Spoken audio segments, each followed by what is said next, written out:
Olá, seja muito bem-vindo a essa live de hoje. Muito bem-vinda ao episódio 4 do programa Viver da Psicologia Clínica, que é um programa que ajuda você a prosperar e acelerar o seu faturamento rumo aos 10 mil no consultório. Nessa semana e na próxima, nós vamos fazer uma sequência de 10 lives de uma semana de aquecimento para a semana Psi 10K, que vai ser um evento especial. Então, essas lives são aquecimento para essa semana Psi 10K. E o que você vai aprender nessa live de hoje? O que não deve fazer, que te atrapalha a alcançar esse faturamento. E se você ainda não segue a nossa rede social, aproveita e já segue aqui para você não perder mais nenhum episódio. E eu quero me apresentar, sou Josane, psicóloga clínica. Meu nome é Guilherme, né? Boa noite. E eu também sou psicólogo clínico.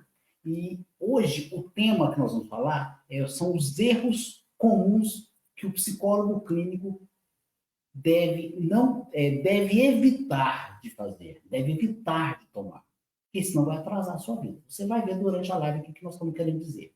Para a gente falar sobre os erros que os psicólogos cometem, eu preciso falar sobre gestão, falar sobre o que é uma boa gestão.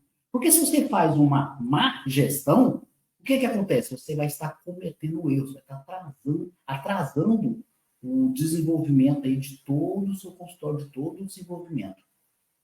Gente, e o que abrange, né, você fazer uma boa gestão do seu consultório? Não é só você ser um conhecedor das técnicas aí, da abordagem que você abraçou, não, do nicho que você atende. É muito mais do que isso. É você saber cuidar de tudo aquilo que tem a ver com a sua profissão, fora do seu consultório também, na recepção e tudo mais. E o que abrange, né, essas duas coisas que eu vou falar aqui, são as coisas internas e externas de um consultório de psicologia.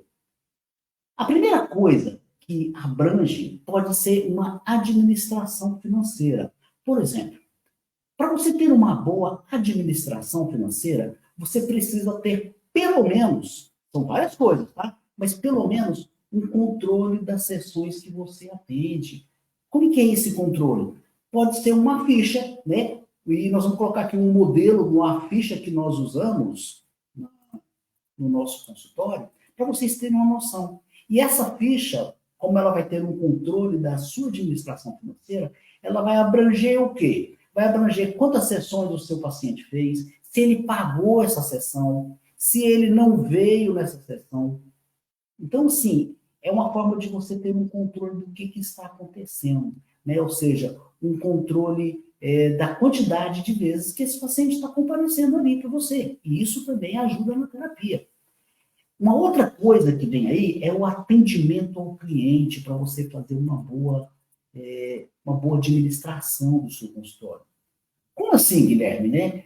Um atendimento ao cliente. Bom, gente, eu acredito que você já deve ter estudado o quê? O que é o sistema límbico? Vamos voltar um pouquinho aqui. Sistema límbico é aquela partezinha do cérebro pequenininha que é responsável pelas emoções da gente. E aí vamos imaginar o seguinte, o paciente que procura você aí no seu consultório, ele naturalmente está com algum problema de ordem emocional. Ele está ansioso, ele está depressivo. O que ele está passando?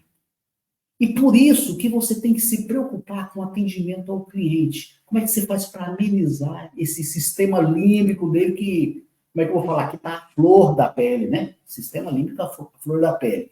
Você vai ter que fazer com que a estadia desse seu paciente, no antes, no durante, no depois, seja uma estadia boa.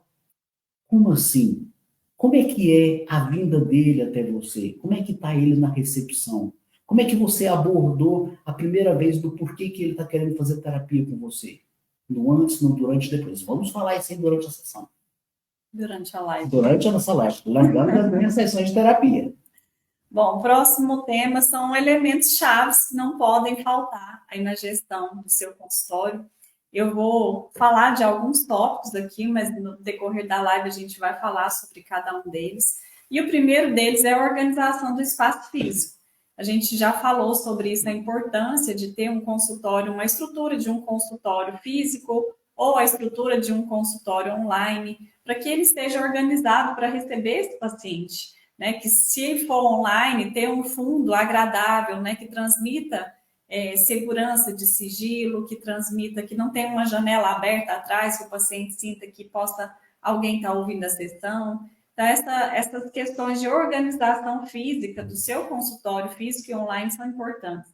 Próximo ponto é o agendamento e atendimento ao cliente. Quem vai fazer esse agendamento, né? É importante você decidir se vai ter uma secretária, se você vai agendar esse paciente pelo WhatsApp, ou se você vai ter uma agenda eletrônica. Então, todo esse contexto que envolve esse agendamento precisa ser pensado, né? Precisa ser programado, planejado. E quem vai atender esse paciente? Quem vai receber quando esse paciente chegar no seu consultório físico, né? Vai ser uma secretária? Ou vai ter uma salinha de espera e você orienta que ele aguarde. Então, toda essa estrutura você precisa ter essa noção. Registro das informações, como o Guilherme falou, nessa fichinha inicial de gestão mesmo, de administrativo, né? Se esse paciente pagou ou não, qual o valor, os dados dele, um contato de algum parente familiar que possa, se você precisa entrar em contato.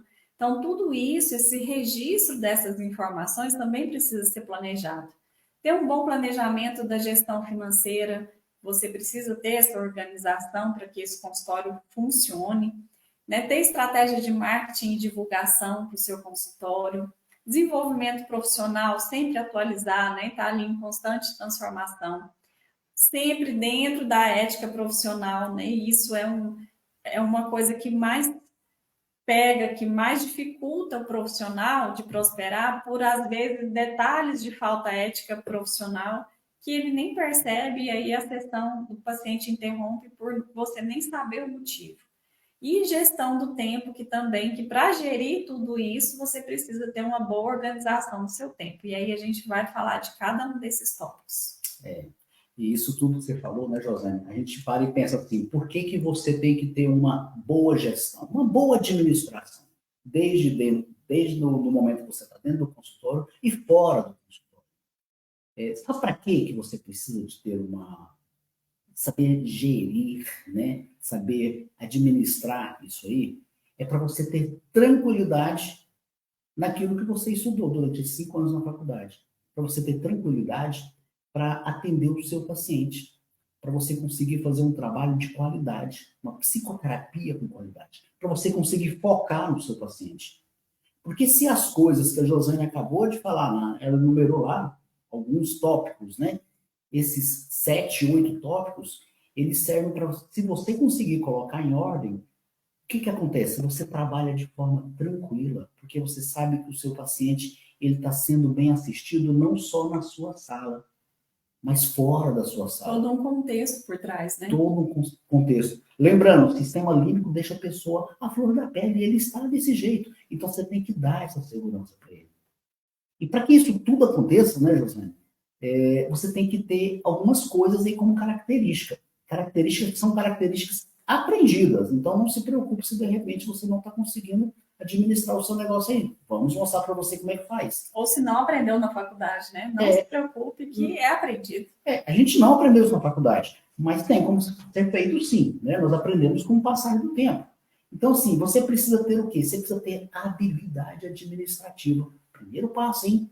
Segundo passo, você precisa ter pelo menos o quê? Organização. Deixar o fichário na frente, coletar os dados e outras coisas que você faz também dentro do seu consultório. Terceiro passo, relacionamento com o cliente. Se a gente parar para pensar, juntando esses 3 passos, se você consegue fazer com que a sua recepção, a sua receptividade, o alarme de carro, isso acontece, né? Ao vivo é assim. Então, assim, a sua receptividade, a sua recepção, se ela for feita com um atendimento eficaz, rápido, sabe o que acontece? Esse seu paciente, ele se sente seguro, ele sabe que você está sendo um profissional que está atendendo ele dentro daquilo que é preciso, né? Ele quer ser atendido, ele não quer ser enrolado, ele quer falar dos problemas dele para você, ele quer marcar a próxima consulta. Outras coisas, vamos lá, né? Fora do consultório. Como que é? Você tem um chazinho ali para receber ele bem? Outras coisas, né? Por exemplo, como é que está a limpeza do banheiro? Essas pequenas coisas que também são exigidas pelas instâncias, como nós falamos na última live. Né? A vigilância sanitária exige limpeza e tudo mais. E isso é para você receber bem o seu paciente. E se você, de repente, na questão até administrativa, financeira, né? Você facilitar o pagamento. Você recebe Pix, você tem uma maquininha de cartão, facilitar a vinda do seu paciente. E isso é bom para quem? Para você e para o seu paciente. E agora vamos falar o que você não deve fazer, né? Quais são os erros que te impedem de alcançar a prosperidade aí no consultório? Erros que você deve evitar, como é o tema dessa live, né? Nós vamos falar, existem vários erros, mas nós vamos falar de 3 erros comuns que podem prejudicar. Assim, no meu ponto de vista, são aqueles erros centrais e que dentro deles existem vários pequenos erros e em conjunto criam um problema maior aí no seu consultório. E o primeiro deles é a falta de planejamento financeiro. Gente, se você não fizer um planejamento financeiro adequado para o seu consultório, você vai se prejudicar muito no sentido de não ter essa segurança, de não ter estabilidade, de não saber gerir e aí até falir, né? Esse é o primeiro erro, essa falta de planejamento. Muitos começam um consultório sem pensar assim, eu não sei quantos pacientes eu preciso, eu não sei quanto eu vou cobrar na sessão, eu só sei o preço do aluguel da sala. E isso é o que me interessa. Se eu não conseguir, depois eu entrego. Eu devolvo, eu paro de atender. E não é assim, você precisa de planejamento. Né? E o que envolve esse planejamento? Você estipular o preço justo, o preço que você, fazendo as contas, você vai conseguir pagar as despesas, desde que você tenha um número de pacientes estipulado para você alcançar esse número também. Outro ponto, não ter controle dos seus gastos e dos seus ganhos. Como que você vai estipular uma meta de paciente se você nem sabe quanto você vai gastar e quanto precisa entrar, né? E nem sabe o valor que você vai cobrar de cada paciente. Um outro erro é não ter reserva financeira, né, para imprevistos, que isso acontece. E isso, muitas vezes, eu vejo muitos profissionais frustrados na profissão por não ter essa reserva para imprevistos.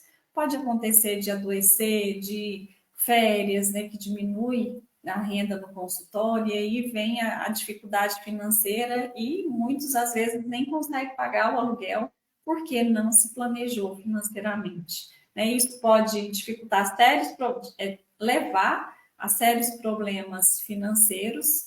Você pode ter um estresse profissional, né, desmotivação, e isso vai afetar diretamente a qualidade do seu atendimento.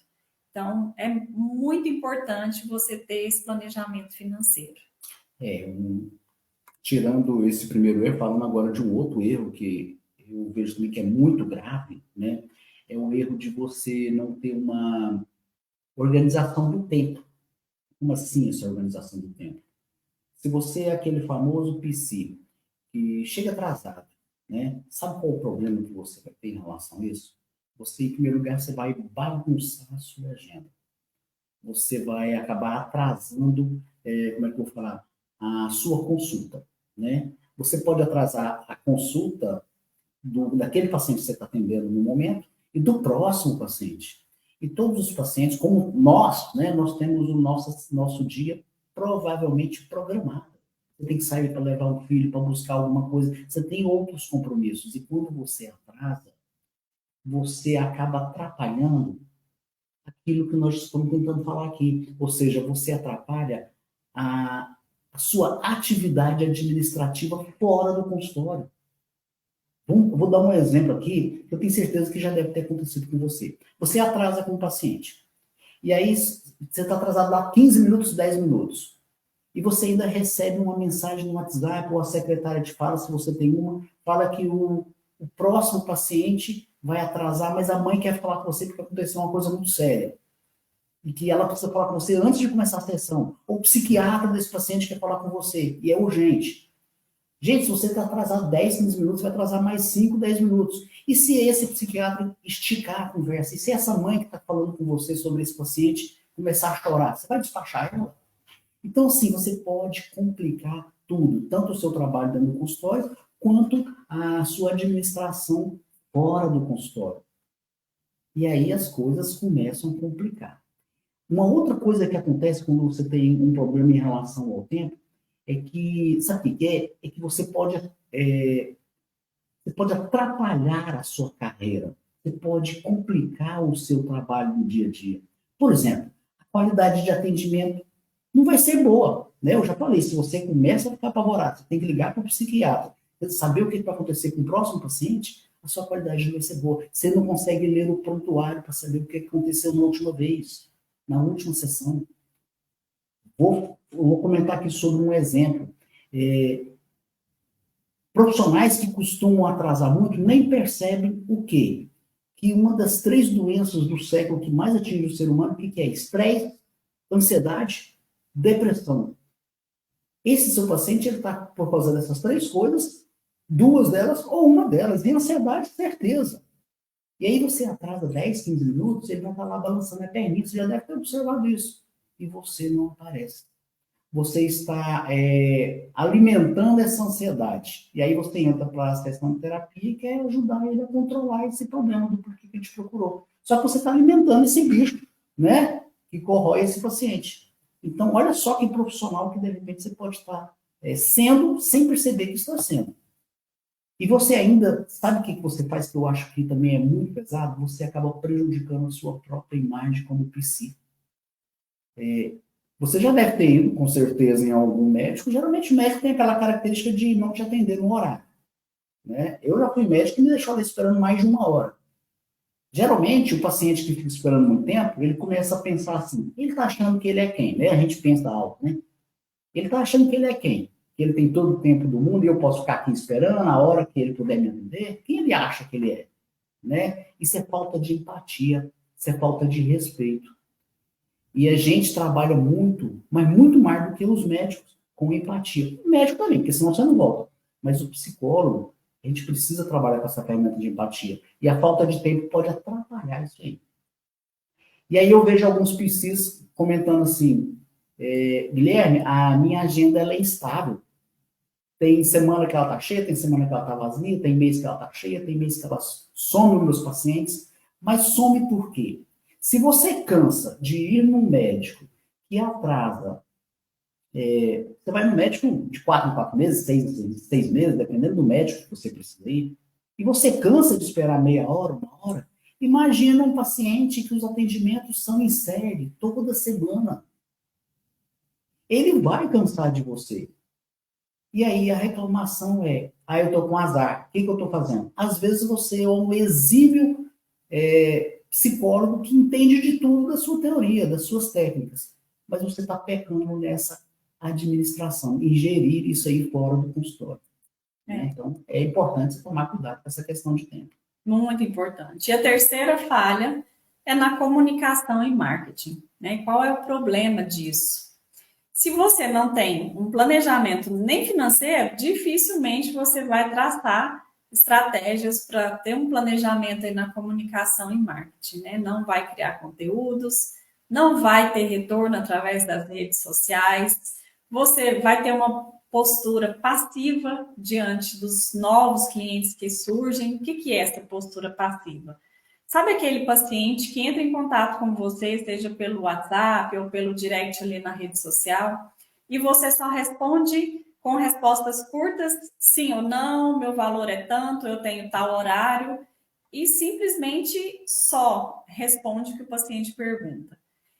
Pois possível, paciente. E esse paciente, ele está ali ansioso, já que você respondeu, fala, nossa, ele me respondeu por aqui, então dá abertura para esse paciente, pergunta um pouco mais, qual é a demanda, para ver se você se encaixa, se você vai conseguir atender aquela demanda. Então, dê uma atenção, porque essa pessoa, ela está buscando a sua atenção, a sua orientação. Não quer dizer que você vai fazer terapia por mensagem, não é isso, mas é você demonstrar importância, que você está ali preocupado, né? Interesse pela história dele, por comentar, por conversar com ele. E isso pode impactar muito a sua carreira se você não tem uma presença ali eficaz, vai resultar em um número limitado de pacientes, porque esse paciente vai entrar em contato com você e você não dá abertura, não tem muito interesse, ele vai embora, né? E aí você vai ficar restrito a um número muito menor. Então, o que você tem feito para resgatar esses pacientes que te procuram? Né? Se a sua comunicação é inadequada, você pode levar mal, as pessoas podem te interpretar de uma forma errada e você não conseguir transmitir aquilo que você quer passar, e a sua reputação profissional não vai ser boa. Então, ter muito cuidado com essa questão da comunicação e do marketing para que você tenha mais sucesso profissional. E como você pode estar perguntando assim, nossa, eu tenho isso aqui, eu tenho esse problema, nossa, eu não sou pontual, eu preciso melhorar o meu trabalho de marketing, né? Vamos imaginar que você está aí fazendo já um checklist de alguma coisa, de alguma pontuação sua mesmo. Como é que você faz para melhorar essa sua situação, né? Você precisa, em primeiro lugar, sabe o quê? Ter uma autocrítica, uma coisa assim, bem fria mesmo, né? Sobre o seu trabalho. E, se possível, né, se você detectar aonde você está falhando, você, de repente, até pensar em fazer uma possível pesquisa rápida, né, uma coisa informal com o seu paciente. Né? Perguntar, tem alguma coisa que você acha que precisa melhorar aqui no meu consultório, na recepção? Né? Eu faço isso e a gente escuta algumas coisas que eu acho interessante e aí você começa a dar passos para melhorar isso aí. Né? Tem alguma coisa que você não gostou em mim, que você gostaria que de repente eu te entregasse mais como psicólogo? Eu gostaria que você me entregasse mais, sei lá, questionar artigos sobre o meu problema. Eu gosto muito de ler, eu acho que você me entrega pouco. Eu acho que você atrasa e me deixa apreensivo. Então, pode ser que ele pontue. E aí, o que você faz? Aí você muda a sua cabeça, né, e faz alguma coisa acontecer. Nós tivemos um exemplo que eu nunca esqueci. Eu achei muito bonitinho o jeito que essa senhora nos falou. Ela reclamou uma vez das revistas e dos gibizinhos, dos gibis que tinha ali na recepção, né? Para as pessoas, de repente, folhearem, quando vinha acompanhando alguém que ia fazer terapia. Ela falou assim, vocês podiam tanto colocar coisas diferentes, é só revista e gibi, não tem nada assim que, de repente, é interessante, não tem mais nada. E aí nós lembramos de uma televisão que a gente tinha guardada, estava até novinha, né? E nós colocamos uma televisão assim, mais ou menos um pouco maior do que a tela de um notebook, né? Dobro de uma tela de um notebook, colocamos lá, colocamos um aplicativo, né? Onde a gente passa cenas de países diferentes, de comidas, com uma musiquinha bem longe, uma coisa gostosa, animais correndo, essas coisas assim, chuva, sol, mar, né? E o que acontece? A pessoa começa a se interter. E isso é cuidar no antes, no durante e no depois. É importante você administrar, gerir o seu consultório, não só naquelas 4 paredes onde você se encontra. É todo um contexto, né? Sim, sim. O bem-estar do paciente começa desde o primeiro atendimento, quando ele é recebido na clínica e no atendimento também, no pós-atendimento. Bom, uma outra forma. Agora eu quero falar sobre os passos, né? Passos simples que você pode colocar, implementar para você gerir o seu consultório de uma forma eficaz e que te leve a esse faturamento. Nós falamos quais são os problemas, né? Os 3 principais deles. E agora vamos te ensinar os passos para você colocar em prática aí. Então, o primeiro passo é realizar um planejamento financeiro, né? Que a gente falou tanto, bateu na tecla que você precisa se organizar financeiramente. Então, o primeiro ponto dentro do planejamento financeiro é você listar todas as suas despesas, tanto pessoais quanto profissionais, separadas. Ter contas bancárias separadas, isso a gente falou também na semana passada sobre esse planejamento, né, de como você organiza financeiramente. Então, dá uma olhada nas outras lives, que você vai anotando aí os passos para você gerir esse consultório de uma forma certa. Uma outra forma é estabelecer preços justos do seu serviço. E o que, que é esse preço justo? Né? De acordo com o mercado, de acordo com o valor praticado pelos seus colegas da região. Um exemplo, hoje aconteceu de uma colega me indicar um paciente que ela atende a mãe e ela me indicou o filho dessa paciente. E aí a pessoa entrou em contato comigo e aí ela veio conversar comigo sobre por que ela me encaminhou a criança. E aí eu aproveitei para a gente falar sobre valor, né? E isso é o que me baseou como parâmetro para ver como que é a realidade dessa pessoa, porque eu ainda não conheço. E é importante você saber quanto o colega cobra, principalmente se for da mesma família, né? Para não desvalorizar o colega, para eu não me desvalorizar se eu cobrasse muito abaixo do dela. Então, isso é um parâmetro real e é legal você fazer isso. Uma outra forma é você o valor investido, né, na sua formação, na sua graduação, nos cursos que você ainda faz até hoje, no valor investido no consultório, em materiais que você investe. Então, tudo isso deve ser computado na hora de você estipular esse valor justo. E um outro parâmetro é a tabela do CRP, que o valor médio hoje está R$ 309,44. Então, é importante você seguir esses parâmetros para você não destoar nem para baixo nem para cima, né? Claro que valor a gente não coloca preço no trabalho do outro, né? Se você quiser cobrar 500, R$ 1.000, isso tá tudo certo. Se você quer cobrar menos, também tá tudo certo, mas eu não te aconselho a se desvalorizar por tanto investimento que você tem na carreira. Né? E uma outra forma é você criar reserva financeira, porque acontecem surpresas ruins, né? Se você adoece, se o ar do seu consultório estraga, se você precisa de uma manutenção extra, um cano estoura, né? Tem férias, período de férias que a gente não consegue ter esse controle financeiro, porque os pacientes tiram férias, eles pedem um período ali sem via terapia e isso, seu consultório fica defasado, você tem menos entrada, então você precisa se controlar nesse período de férias para que você tenha essa reserva para resguardar nesses períodos.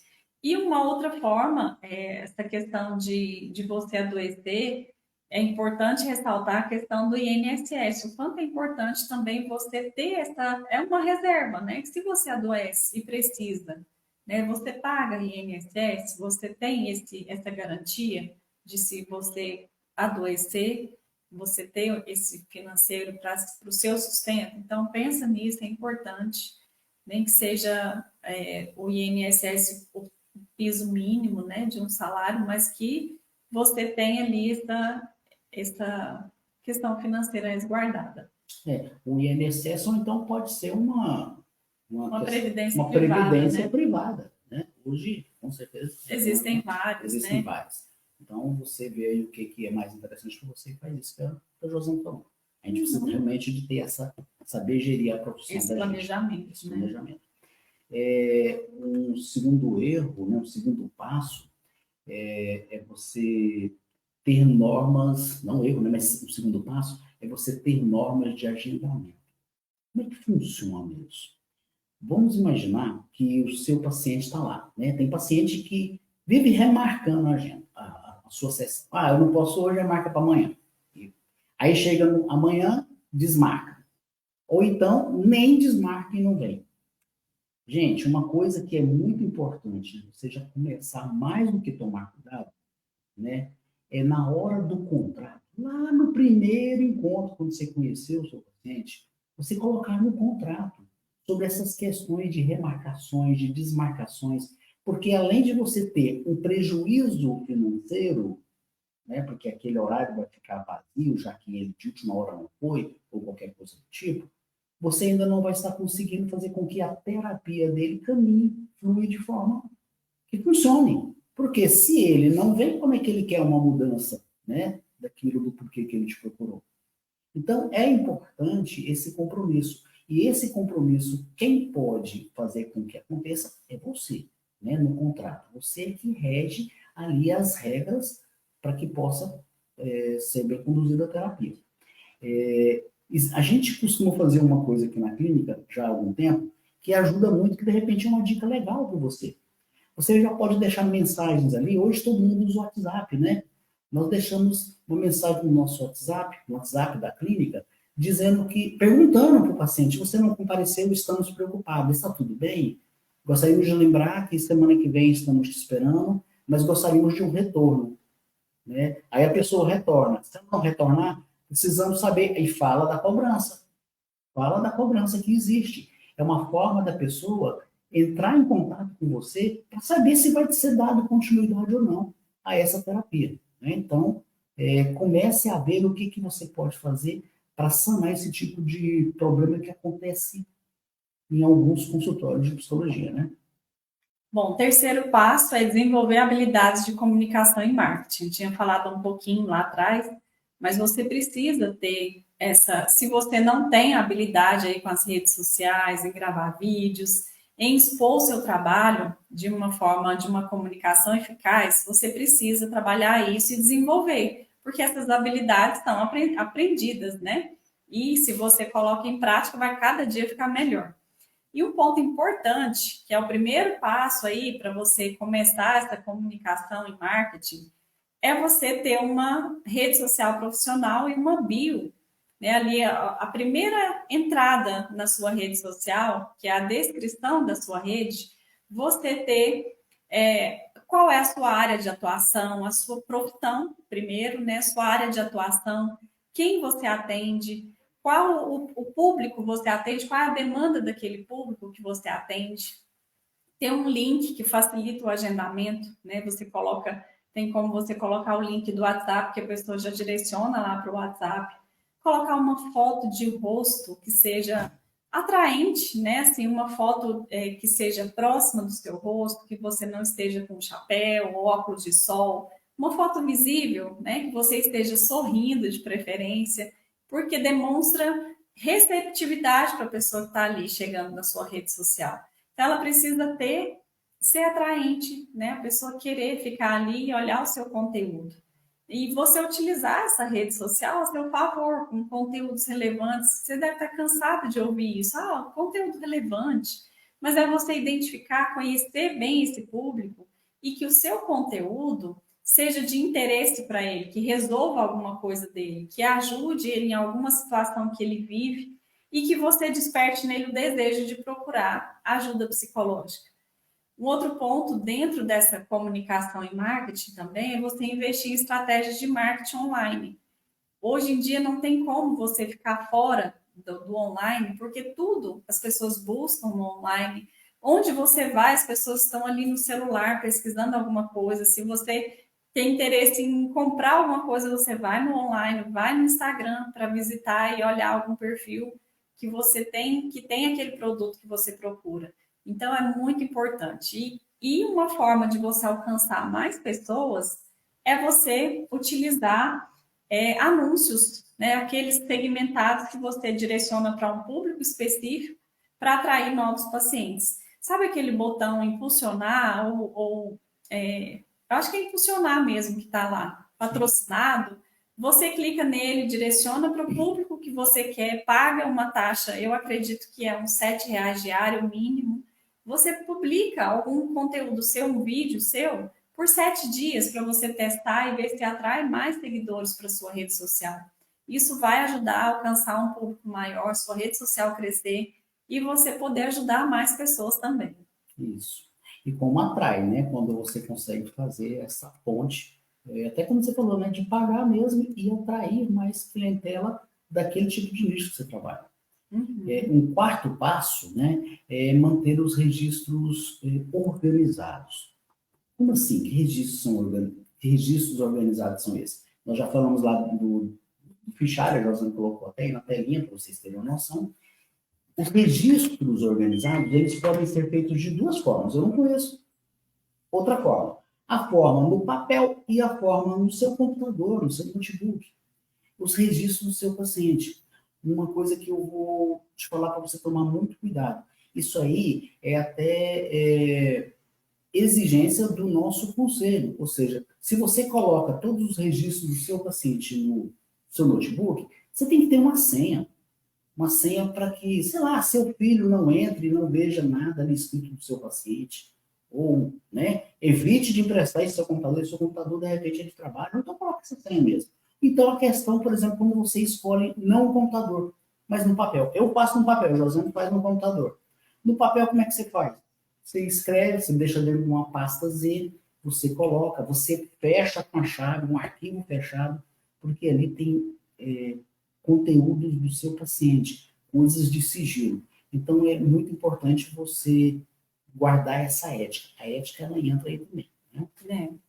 E o quinto passo é aprimorar as habilidades de gestão de tempo. O Guilherme falou um pouquinho, né, sobre essa gestão do tempo, mas você precisa criar uma agenda eficiente que te ajuda a separar, a organizar o seu tempo para as consultas, né, para os seus atendimentos, para ter um tempo para a administração do seu consultório, para o seu desenvolvimento profissional, para você se dedicar a estudar, né, estudar os casos clínicos. Você pode, para essa organização, você pode usar a sua agenda, pode usar um planner, pode usar a agenda online. Tudo isso vai te ajudar a ter uma eficiência melhor e garantir que você aproveite o seu tempo da melhor forma possível. Isso vai te ajudar a evitar sobrecarga de trabalho, porque se você estipula um valor de uma quantidade de pacientes diárias, mas aí você não atende na segunda à tarde, mas aí surge um paciente, eu quero segunda à tarde, é melhor para mim, e aí você abre uma exceção. Aí chega outro, você abre outra exceção. Mas aquele horário era de você estudar. E aí fica aquele horário quebrado que você não consegue concentrar para estudar, não dá para fazer outras coisas e você não otimiza esse tempo. E aí você nunca vai conseguir pôr limite, nunca vai se comprometer com aquilo que você propôs. E esses pequenos espaços você não vai ter tempo para outras coisas, né? Vai perder uma tarde por conta de um paciente e às vezes ele poderia um outro dia que você estipulou para atendimento. Então é importante você ter essa flexibilidade, atender de manhã, à tarde, né? Ter mais de uma opção para que esses pacientes se encaixem nesses dias que você estipulou. Então, essa otimização da agenda é muito importante. Isso. O sexto passo, né, seria você investir na educação continuada. O que seria isso, Guilherme, essa educação? É você melhorar todos os seus conhecimentos ali técnicos, né? Pós-graduação, técnicas de relaxamento. O que você usa no seu dia a dia dentro de quatro paredes com o seu paciente? Você como psicólogo clínico, você como psicóloga clínica. Mas eu vou dar um sinal de alerta aqui, como nós estamos tentando falar desde o início. Mas você não deve ser só psicólogo clínico. Você precisa ter conhecimento de tudo que abrange o trabalho de um psicólogo clínico lá dentro, para ele poder trabalhar de forma mais focal, focar mais no seu paciente. Você trabalhar a agenda do seu paciente, trabalhar o bem-estar do paciente ali fora do consultório. Né? Um outro ponto, o Guilherme até comentou um pouquinho do feedback, né? Solicitar o feedback dos pacientes. Criar um mecanismo de feedback, por exemplo, você criar uma pesquisa de experiência do paciente no consultório, você pode fazer uma pesquisa de satisfação, pode ser desde o primeiro contato, no contato quando ele chega na recepção, você pode criar esse questionário com perguntas que abrangem tudo. Né? Como é que é a sua receptividade? Como foi sua receptividade na clínica? Como foi o primeiro atendimento? A sessão? O que você gostaria de sugerir para melhorias? O que falta para você alcançar o seu objetivo? Então, cria uma pesquisa que seja completa para que você possa colocar em prática e utilizar essas avaliações desses pacientes para ajustar a sua prática clínica, para ajustar o atendimento de um modo geral, para que ele sinta cada vez mais acolhido, mais bem recebido. E como fazer essa pesquisa de satisfação? Você pode entrar no Google e tem lá o campo de Eu acredito que é planilha mesmo, pesquisa, acho que é pesquisa. E você pode criar a sua, definindo lá quais as perguntas você quer, e você deixa claro que você não, o paciente não vai ser identificado, então você vai ver as respostas de um modo geral e não vai ser identificado. Então, para ele ficar tranquilo que ele pode ser sincero, pode responder e que isso vai ajudar muito a sua prática e a organização de um modo geral da clínica, né? Gente, uma coisa que é muito importante é você cuidar da sua saúde mental, né? Já ouvi comentários já ouvi psicólogos falando isso. Eu já falei isso, né? Muitas vezes, né? Principalmente ali mais no início da minha profissão, psicólogo chegando e falando assim: nossa, eu estou esgotado, hoje eu estou acabado, sessões pesadas, né? Busque supervisão, se for o caso. Busque terapia, se for o caso. Você é psicólogo, você sabe a importância de uma terapia. Porque existem sessões realmente que mexem com o conteúdo da gente, ou então simplesmente porque o caso é pesado. E você ter saúde mental, né? Você estar tranquilo, tranquila, faz com que você consiga entregar o melhor de si como um profissional para essa pessoa que está te procurando. Cuidar do seu estresse não vai atrapalhar a qualidade do seu trabalho. Ou seja, seja uma pessoa tranquila, seja um psicólogo tranquilo, porque assim você vai conseguir dar o melhor de si para o seu paciente. Gente, para finalizar, eu e a Josane, nós queríamos, né, assim, convidar vocês que amanhã, né, nós vamos ter outra live, né? Já compartilha aí com algum colega seu PC, se ele tiver aí, de repente, precisando aprender um pouco sobre gestão do consultório, né? Às vezes você tem um colega aí que é um exímio psicólogo, mas ele está precisando cuidar mais do fora do consultório, melhorar mais ainda o seu lado da psicologia. Até amanhã, Até tá? amanhã. Até, tchau. Tchau.